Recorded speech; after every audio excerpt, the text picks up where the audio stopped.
네, 수원갑 김성환 의원입니다. 법무부 차관님께 질의 좀 드리겠습니다. 예.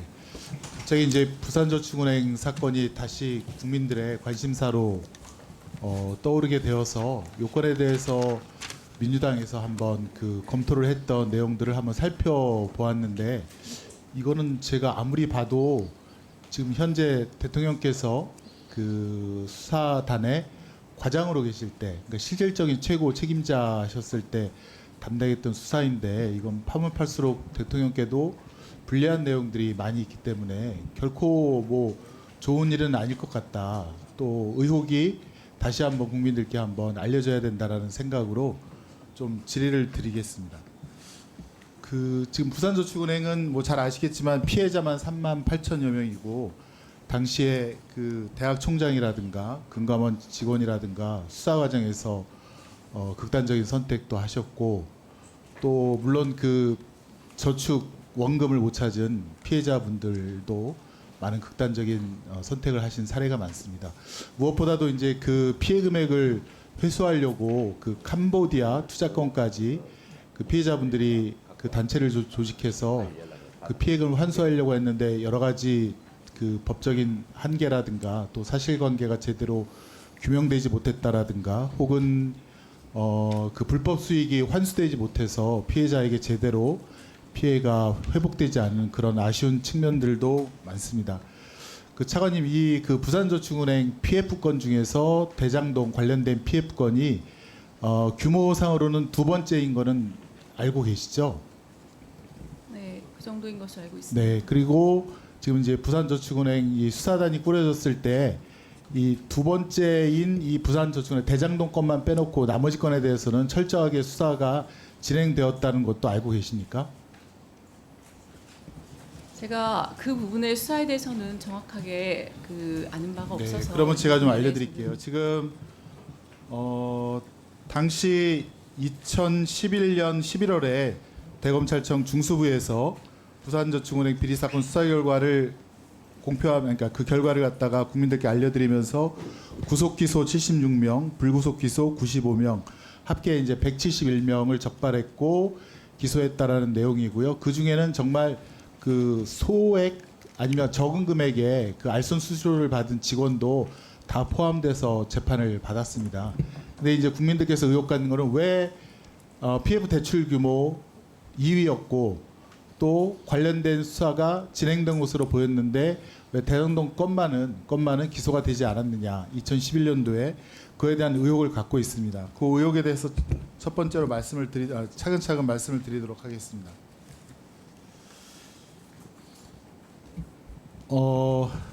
자, 그 PPT 화면 한번 보실까요?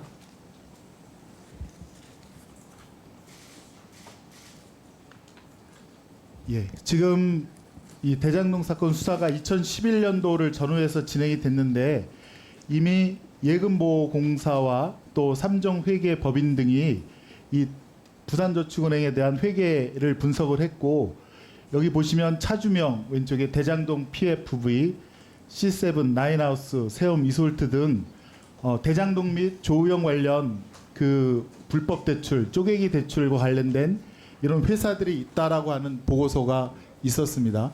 그래서 이것에 대한 수사가 필요하다는 견해가 이미 그 저축은행 합동 수사를 할 때 이미 제시된 바 있고요.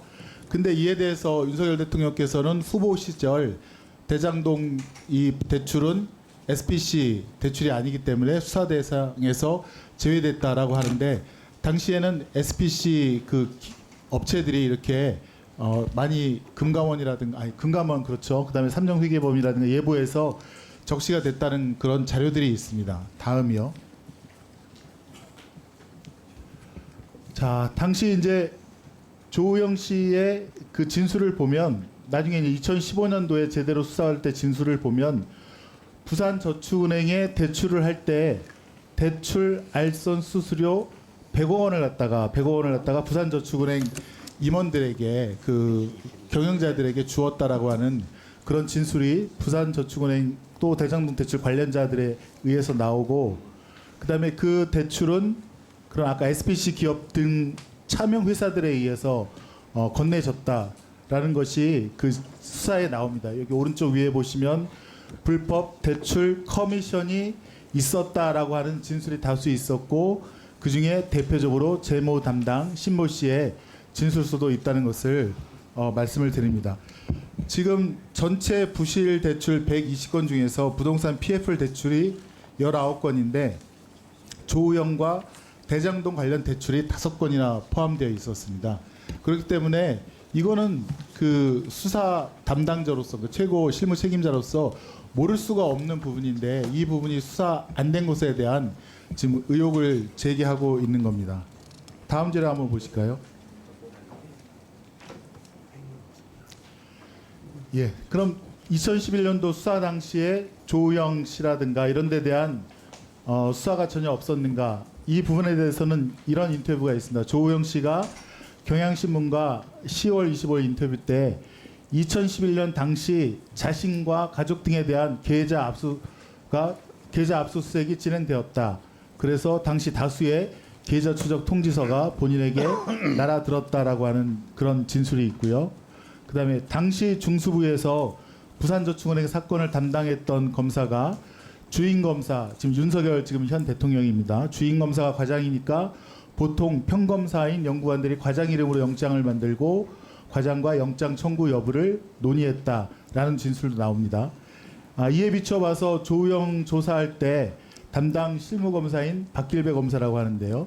박길배 검사가 조우영에 대한 계좌 추적 영장 청구 시 그 청구서의 이름으로 등재된 윤석열 당시 수사과장의 이름으로 했기 때문에 윤석열 당시 수사과장과 상의했을 가능성이 높다라고 저희는 판단하고 있는 것이고요. 이강길 씨의 진술을 보실까요? 이강길 씨도 2011년 부산저축은행 당시 중수부 면담 조사를 했다. 근데 당시 검찰이 조우영에게 10억을 준 것에 대해서 묻길래 조우영이 자금을 가져오는 조건으로 용역 발주를 요구했기 때문에 그 돈을 줄 수밖에 없었다라고 진술했다는 그런 인터뷰를 연구했습니다. 저희가 지금 너무나도 많은 자료가 있어서 지금 제가 이제 알려드리다가 중간에 시간이 좀 중요되고 많았는데요. 혹시 뭐 이런 다른 자료에 대해서 제가 한번 차관님께 개별적으로 한번 다른 서면 질의하거나 네, 다만 간단하게 답변을 드리겠습니다. 파악한 내용에 대해서 지금 의원님께서 질문하신 취지를 뭐 개략적으로 보면 2011년도 부산저축은행 수사 중에 조우영에 대해서 기소하지 않았던 부분에 대해서 질의를 하신 것 같습니다. 다만 제가 파악하기로는 2011년 당시 중수부에서는 이 사안에 관련돼서 조사가 진행되지 않았던 것으로 알고 있고, 진안 국감에서도 당시 김우수 총장께서 이 부분에 대해서 수사팀에서 진행을 해보겠다, 수사를 다시 한번 해보겠다 이런 말씀도 하셨던 걸로 알고 있습니다. 이런 부분에 대해서는 문제가 확인되지 않은 것으로 파악이 됩니다. 또 2015년도에 금감원 예보에서 조사하는 과정에서 조우영 씨의 그 문제가 불거졌고 검찰에서 수사를 한 것으로 알고 있습니다. 이상이고 사진 질의 주시면 답변 드리도록 하겠습니다. 자, 정리합시다.